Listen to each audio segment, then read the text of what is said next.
game anchored on their power players. Pangalawa, KG at saka si Mike De Gregorio.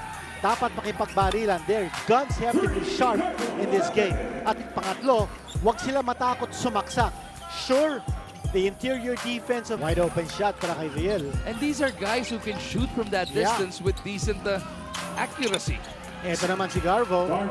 That's his second triple of this game. Hatid sa atin ng Oppo F3 Plus dual selfie camera. He's known to be a shooter. Is that they're not overly dependent on their import. Si Durham nakaka-7 points na lang.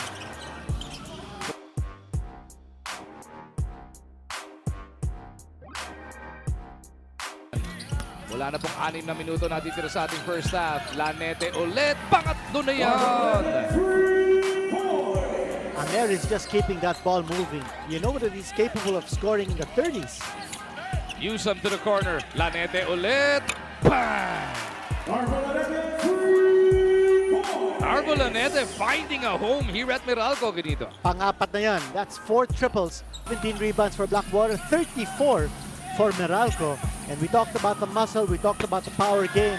And what about GARVO Lanete fitting so well in this new offensive look ng Meralco? Nakaka-15 points na yan. Black brings in this game. And you know, that kind of focus rubs off on your players. Nakikita ng players, pa si Coach Norman, maski na malaki na ang lamang natin. Durham, Hodge, binigay kay Newsom, mas malinaw na tira, Lanete. 3 para kay Lanete. 43-40 ang ating laro. Garvo again. Grant's looking inside. Huli ni GARVO Lanete.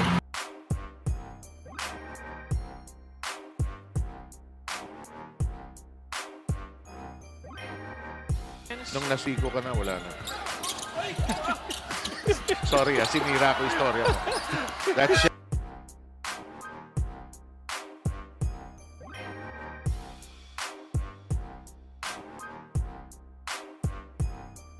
Ang kanyang koponan. Durham flying.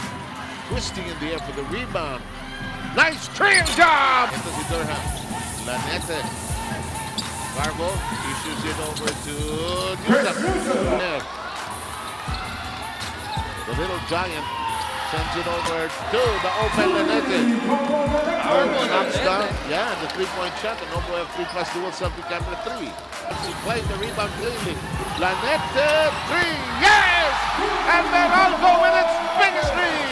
64-58. That outside shot starting to click para dito sa ball. Alam mo namang hindi nababago, hindi biglang pipito, pero parang next time, pito ka naman. Kanina pa ako namamatay rito. Nathan!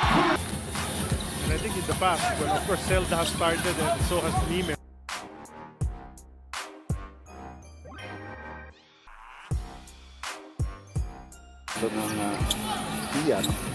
Gabo, top of the key, 3! That's what he does best. That's brought to us by Oppo F3 Plus dual selfie camera.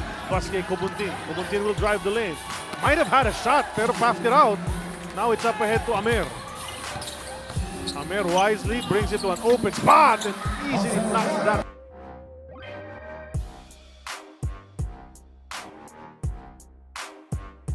Kicks to Newsom. Newsom had a hot first period. Lanete wants 3 and he gets it. That's brought to us by Oppo F3 Plus dual selfie camera 6. Nawala sa kanyang bola, konting bangga. Newsom, nice pass to Lanete. Can he finish? Yes, he does. Bagsak yung dalawa, Lanete pati Nico Salva. You just pick yourself up, especially with... Waiting for cutters, goes to Durham. Durham outside, extra pass to Gabo. Lanete 3, finds the mark once again. That's his 3rd of the game. Yun ang talaga magiging... Diaz being pesky, not going away. Karam. He saves it over to Justin Chua. Lots of time on their shot clock, but Gabo says, tapusin ko na to. That's a 3 to start this 4th period.